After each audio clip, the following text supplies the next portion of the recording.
Right. Hey, everyone, and welcome to the PropLinq AI podcast, where we talk to leaders and disruptors in the real estate industry. I'm Stuart Quintel, the founder of PropLinq AI, where we help real estate businesses plug lead leaks and convert smarter and automate all the heavy lifting with AI tools. Today, I'm grateful to be joined by Carlos Garcia, the founder and CEO of Level Up Realty, a fast-growing brokerage that's making serious waves by focusing on team culture, client service, and modern marketing. Carlos, great to have you here. Welcome to the show. Thank you, Stuart. Thanks for having me. Glad to be here. Now, as we get into meeting you, what sort of got you into Level Up Realty, and what sort of inspired you to start the company? Right. So I started in real estate. Well, let's go back to just college. When I was pursuing higher education, I was looking to get into the real estate market, but I really didn't know what was going to be the best avenue for me. There's a lot of facets of real estate. You have commercial real estate, you have residential, you have leasing, property management, sales. I mean, there's a whole bunch that goes into real estate. You have development, and so I was trying to find a way to get started, and I started in the classroom, and I started pursuing a degree in real estate finance and development at the University of Texas, San Antonio.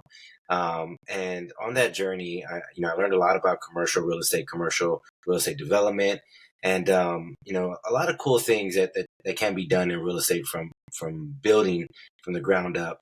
Now, I'm a big dreamer. I'm a big thinker. I want to shoot for the moon, land amongst the stars. I'm trying to be the best that I can be at anything that I do. So development was what I wanted to pursue initially through education. At least let me get the knowledge, and then I'll go from there. Once I graduated in 2010, and the market was on the recovery from the 2008 crash, the residential market crash, but it also had impacts on the commercial side as well. So, I had, I got hit with some reality. I was thinking, well, how am I going to become a real estate developer? I have education, but I don't have experience. And I'm not sure that anybody's going to just trust me with millions and millions of dollars at this point. So I was just looking for a foot in the door, somewhere, after graduation. And I did find that opportunity at a residential investment brokerage that had opened up here in San Antonio. The company that I started with in the beginning was New Western Acquisitions is what the name was. And from there, they taught me about residential investment real estate. And it really sparked my interest because this was a part of the industry that was actually thriving in a down market. And as I got started and I started learning more and more about residential investments, I started to see the demand that was there. I started to see the opportunities that were there, especially when it comes to, if you understand the economics of supply and demand, and like, hey, there's a high amount of inventory out here, but the demand's really low. Well, that gives opportunity to buyers, investors that can actually purchase these properties pennies on the dollar and turn those around for profits or cash flow. And that's what really got me started. So, I started off in sales. I started working with investors and finding them properties, the best deals that I can possibly find them so they can earn the highest return on their investment. And I fell in love with it. I love working with investors. I love, bringing them a great product that earns them, an above average return on investment. And I did really well in sales. And to me, it didn't feel like sales, because when you have a house, on one block that's, selling for 100,000, and the house up the street, that's renovated sold for, 250,000, it's kind of like, hey, here's the deal. And the opportunities kind of become a no-brainer when the numbers check out. And so from there, I got into acquisitions. I was promoted within the company, and I started sourcing properties for investors. So by working with the investors and learning what they would buy, what makes sense, the numbers and all that kind of stuff, I became familiar with the market, the lay of the land, where the good deals were, where what neighborhoods were, kind of the war zones where you're like, hey, you have to be careful over here, but you also, if there's a lot of, issues over there, you just buy them cheaper, and there's a strategy for that as well. So I learned more and more about that, and I became a top acquisitions specialist for the company, and I acquired, hundreds of homes, and sold a lot of homes, hundreds of homes as well. And then from there, I moved up within the company, and I was allowed to expand the operation and open up another office. And in that expansion, I started with a small team, and I was entrusted with this responsibility because of my reputation as a performer, but also because of my leadership development, and the things I would do, outside of the office, just to continue my personal growth and personal development. One thing I've learned is that you can't, what got you here won't get you to the next level. And so I looked at this whole progression as just different levels when I started, and I continued to progress and level up each step of the way, and that became kind of my mindset in terms of growth. Is I'm always looking to grow, I'm always looking to level up, and take things to the next level, in whatever way that looks. And so as I excelled at the company, did well, and my office performed at a high level. I was one of the top performing general managers. At least I had a top performing office within the company. It was in the top five in the nation, and so I earned some accolades and some achievements there. And as the company progressed and grew, it became a little bit more corporate. Things started to change, and I started to reflect on where I was at and my journey there. And I spent a good 12 years at that company. It was great to me. It taught me. They taught me a lot about the business. They taught me a lot about the investment side, and the operations. And so I kind of hit a point where it was, I kind of felt like I hit a ceiling, and it was time for me to reevaluate where I was at in my career, and if it was time for me to pivot, and time for change, because I could see change happening everywhere within the market, within the company. And I said, you know what, maybe it's time for my change and my transition. And after some deep thought and prayer, and consultation with my wife, and we she got behind me to leave the company, and to start my own brokerage. And it was a tough decision to make, but I, based off of what I've learned off of other successful entrepreneurs, coaches, there's discomfort in change and transition, and it requires us to get outside our comfort zone, and do something that's going to be challenging, and it's going to lead to failure ultimately. Like there's a lot of scary things when it comes to stepping out on your own without the tools, without the resources that I once had, and having to go and build that all from scratch. But I also was up for the challenge.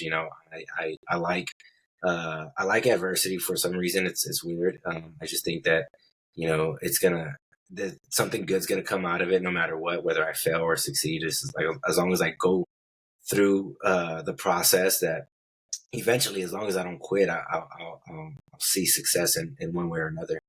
And that's what inspired me to start Level Up Realty, because I felt like this is going to be my next level. Right, it's time for me to level up. And what made me choose that name was that not only am I leveling up, this is a platform for the people that work with me to level up. My agents, my the relationships that I have with investors. Investors are buying residential real estate from me, and they're leveling up their portfolios. They're leveling up in one way or another. Even when I'm dealing with sellers, right? Sellers are leveling up. They're unloading toxic assets, if you will, and they're going to take those funds and acquire something else that's helps them get to the next level. So it's all encompassing in terms of who I work with, and who works with us as well, and just ultimate growth. So that's kind of the background in storyline behind how we got. Level Up Realty has a really strong message, and especially when you describe it like that, or when you describe how you created it. What are the types of clients or markets that you're focused on right now? So for the present moment, I'm focusing in San Antonio. My backyard. I'm born and raised here. I know the lay of the land. I've built a strong reputation as being a source for deals, and not only that, as a mentor, as a coach, as a leader in the space. So I have a large network here. So my goal is to penetrate this market. Again, I'm doing it from scratch, and we have to drill deep into the market first. So that's the main thing, and the type of properties that we're focused on are residential properties, and some multifamily, but the bread and butter are single family homes. And we focus on the part of the market that's actually selling and that actually has the highest demand in terms of affordable housing, because there's different price points all across the city, and there's different strategies for these different areas across the city. So my typical investors, they have three different strategies, and not all of them have all three different strategies, but typically the investors will specialize in one strategy. So one of the strategies is just your typical buy and hold. They buy, acquire rentals, they hold rentals for the cash flow and mostly for the appreciation of the asset as opposed to the cash flow. And then I also work with investors that purchase hot properties to renovate and resell, to flip them essentially. So their margins have to be a little bit different in terms of the risk versus reward, because in this market, when you're buying a used house and you're fixing it up and you're looking to resell it, one, you have to resell it and price it aggressively. Two, your renovation has to be desirable, because there's a lot of inventory, so it has to stand out amongst the competition. And your margins have to be, your spread has to be large enough just in case it takes a little bit longer to sell, versus if it moves really quick. So they hope for the best, and sometimes they just prepare for the worst, or for the most part. And then there's another strategy that my investors will use, is the owner finance strategy. So what they do is they go out, they acquire properties, typically under $100,000, and they're doing a little bit of work to it, not too much work to it, but they're selling them owner finance to people who don't qualify for traditional financing. And their whole model is based around providing affordable housing, which is geared towards the payments, the monthly payments that the buyers can afford, and so it has to be within a specific price point within these, for the resale prices. So you can't go overboard, but you have to find that sweet spot. And that strategy in this market, in San Antonio market, is the most profitable in a way, because not only do you create a mortgage, you create a note, you become a bank, you're no longer the landlord, or you don't have to fix any leaky faucets or change any toilets out or anything like that. You just collect the payments, and the new homeowner takes care of all the responsibilities of the house. And then on top of that, you create your equity spread when you resell it, which also creates a note, which makes the note sellable, or an instrument to leverage to acquire more assets. What like in the last 3 years that you've been? It's been 3 years, hasn't it, since you? Yes, sir. What do you think most brokerages get wrong when it comes to growth? Um, I think that a lot of brokerages are not shifting to the market and pivoting, fast enough. And when, because we're not like the traditional brokerage, right? We're an investment specialized residential brokerage, which is, there's not a lot of brokerages that are like us. Now the traditional brokerages that are, your Keller Williams, your Real Brokerage, Compass, these traditional brokerages, they focus a lot on acquiring listings, right? They're focusing on listings and acquiring the assets to put on the market.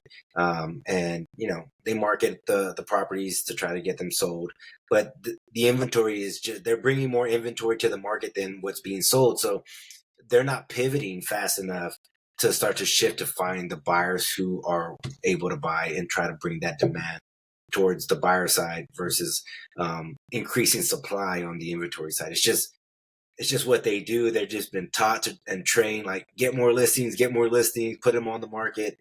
And it's not necessarily a good thing.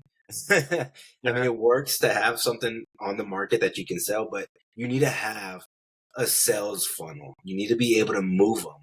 And you need to have your specialty around what's moving and what's not moving, and be able to figure out, like, well, how do I move this asset faster within a reasonable timeline versus just put it on the market and let it sit and then just keep chopping away at the price. Because it's not always a price thing, a lot of times it's really just a demand thing, and seeing, who can I put this property in front of that is willing and able to buy this property today. So when it comes to just that basic concept of supply and demand, working with sellers versus working with buyers, I think they're lagging on working with the buyers and trying to bring those people to the marketplace to buy and negotiate good deals. Because right now is the time to do that. Now, if we can double click into, like, I guess some of the things you touched on already with the introduction, but team and your sort of team culture, I guess, you've built a team-driven culture. What's your approach to leadership and agent support? Right. There's a couple of things there that I like to focus on. And one is personal growth, right? I think that when we talk about personal growth, a lot of times people think, what's personal? Personal, it's a me thing. I do it outside the office, and I really think it's different. I think that personal growth it contributes to professional growth, right? So it's about our habits, it's about our character, it's about the things that we do. It's about, are we trustworthy, right? Are we people that can be relied on, and do we do what we say we're going to do? Do we perform and come through with the results that we promised we would perform? And that's one of the main things is, like, we have to make sure that we're in alignment with that, to have core values that that people can actually gravitate towards, and feel confident that, hey, working with this company, working with these agents, they're going to get the job done. But not only are they going to get the job done, they're going to do things the right way.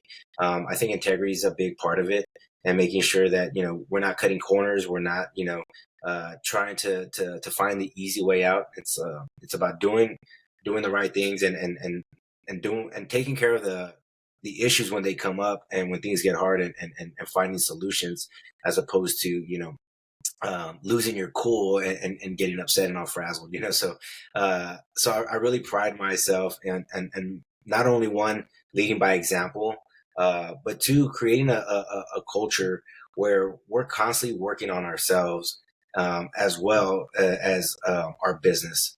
Because if we can be the best version of ourselves every single day, at least improve a little bit every single day, then that's going to increase our own personal magnetism to who wants to work with us. So when we're out there and we're engaging with new customers and prospects, we're showing up as our best version, and we come off as a people that can be trusted at the end of the day, and that's also competent, and then that knows what we're doing.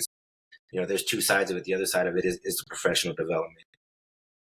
It's also making sure that we keep a pulse on the market, what's happening, with the inventory, what's happening with buyers, and what are their habits, what's happening with sellers, and what's going on in that's motivating them to want to sell in this current market as well. So there's a lot to constantly work on and learn every single day. And we should give a little bit of attention to both sides of it, so that way we continue to improve. The other part is to work with excellence. We and anything that we do, we want to do it to the best of our ability. Again, it goes back to, like, hey, I'm not looking for the easy way. I'm doing it the right way. And if the right way is a hard way, then I got to do that, whatever that looks like. There's also the culture of creating a harmony to have win-win relationships. A lot of times, people think that in order to be successful, somebody has to lose for you to win. And the reality is, like, you don't. Like, there can be win-win relationships. And whether we're on the same team together, and we're doing a deal together. Like, hey, I want my agents to get paid. I want my investors to get a good deal. I want the sellers to get as much money as they possibly can. I want to think win-win-win across the board. And if we're doing that, then I think that makes us again more attractive, and it also it has people wanting to work with us at the end of the day. So again, going back to just a culture of having that type of mentality, but also having a team of people that are constantly not only looking out for the best interests of their customers and the people that they work with, their clients. They're also looking out for what's good for them, and how they're adding value to themselves so they can become more valuable to the people that they work It's a really good answer there, Carlos. Now, from your experience in the industry and being a leader, what's one of the biggest lessons that you've learned as being a leader in business, and also building a business around people? right?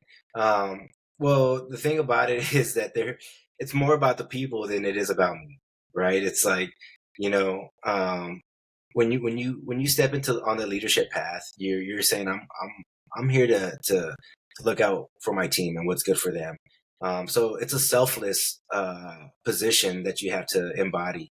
A lot of times people get it confused with another notch under the belt, right? Another achievement. This is I'm doing it for a title because this is the next thing that I have to do for me to grow. But it's not. It's not necessarily true. Leadership is bigger than that.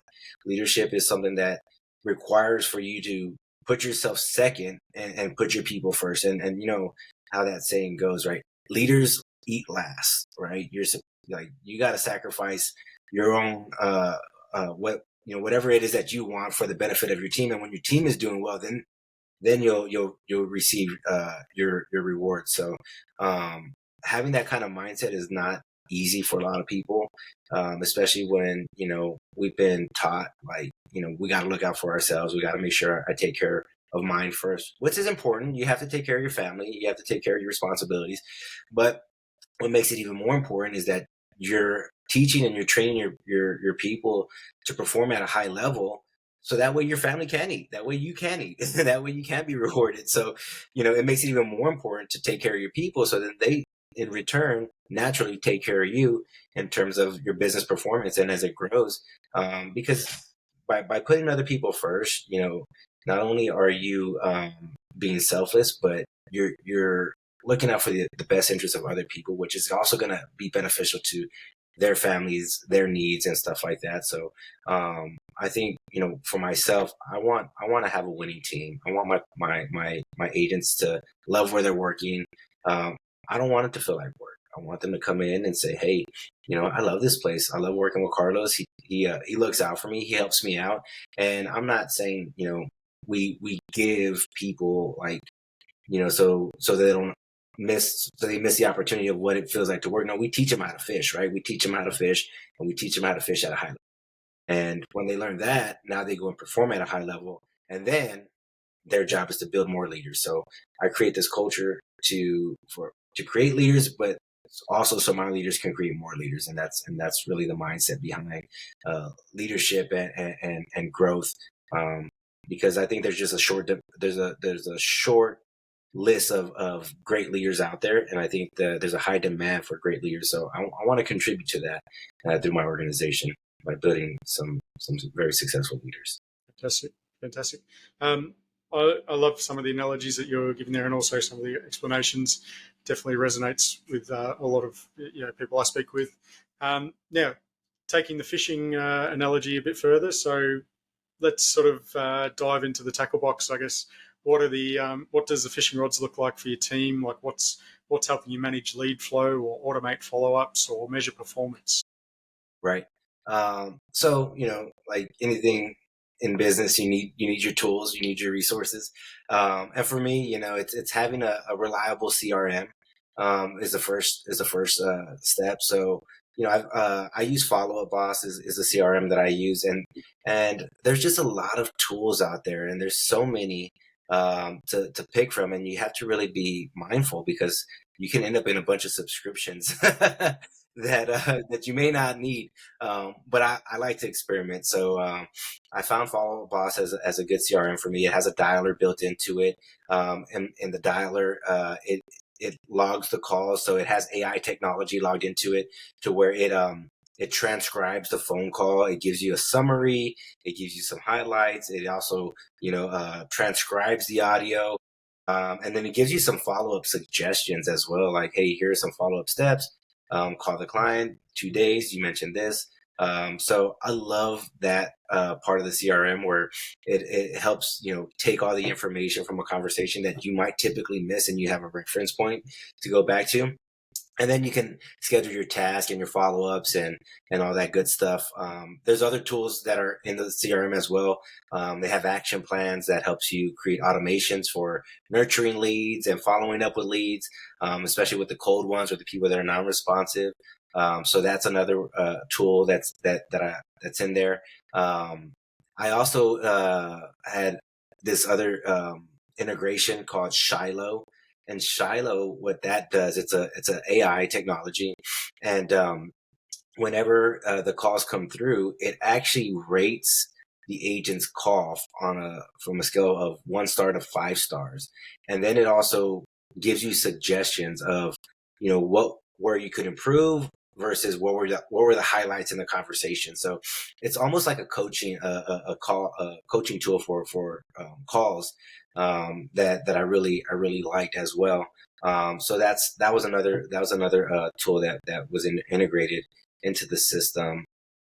And on top of that, there's another platform for dispositioning properties to investors in a marketplace, online marketplace called Investor Lift that I use to send out properties to investors. So there's all these different tools that's available that I would use. Also, go ahead. No, I was just sort of saying, gone are the days, I guess, of the leader or the sales leader double jacking into a call or listening to a recording. Now it's all, there's tools there that automate the coaching, automate some of the the management, leadership sort of skills. I was going to say, like, part of your prospecting, like how are you prospecting for, I guess, the sellers? Right. So when it comes to finding sellers, there's so many sellers out there. So I typically, we'll do some mailers, like we'll mail people postcards and offer letters to buy their properties, and we're targeting a specific demographic, and not just demographic, but situations.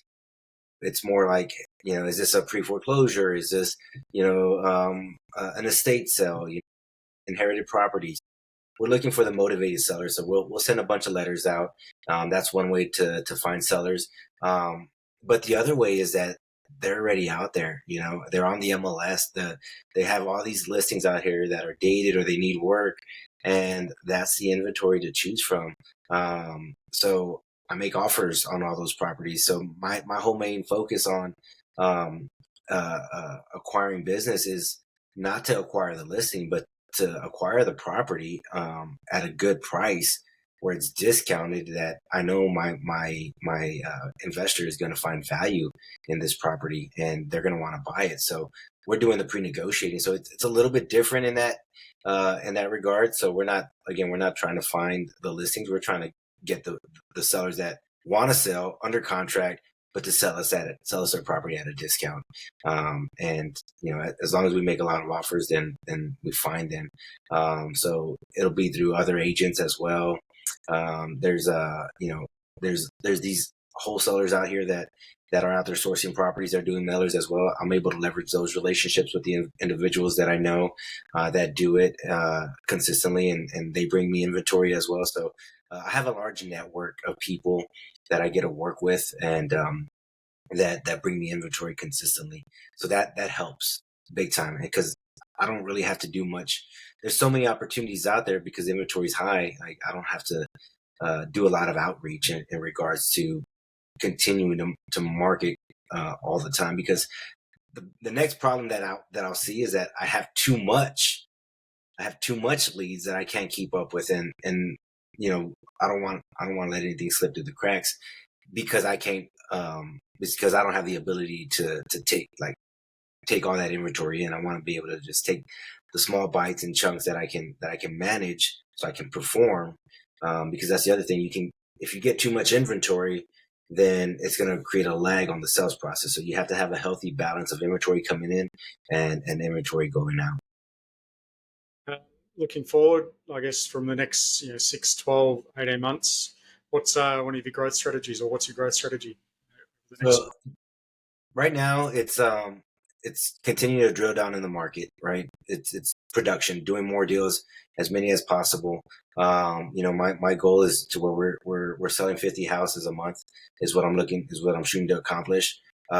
Which I'm also going to be hiring, and why I'm hiring and bringing on more talent. But it's not about having a big team. It's about having a lean team of people that can perform at a high level. So, I look at things a little bit different in terms of growth. I think slow and steady is great, and being consistent is more important than shooting to have big months and then big dips. I want consistent, healthy growth, especially in this time, because where we're at right now, the market it's not at a healthy state. It's not at a crash. It's like it's bouncing back slowly, and it's going to take some time. And it reminds me of 2011, 2012, when the market was starting to tick back up. But it took time to get to a very sweet spot to where everybody was doing well. But you have to be able to weather the storms. So we got to take what we can, and just continue to grow from where we're at. So that's the strategy from now to the end of the year. Carlos, I've had a great conversation with you. I love how you've shared a lot of the insights, especially around the mindset and systems, and also culture around leadership. I'm sure that my conversations with you, I've noticed you've got a real passion for, again, leveling up and borrowing your company name.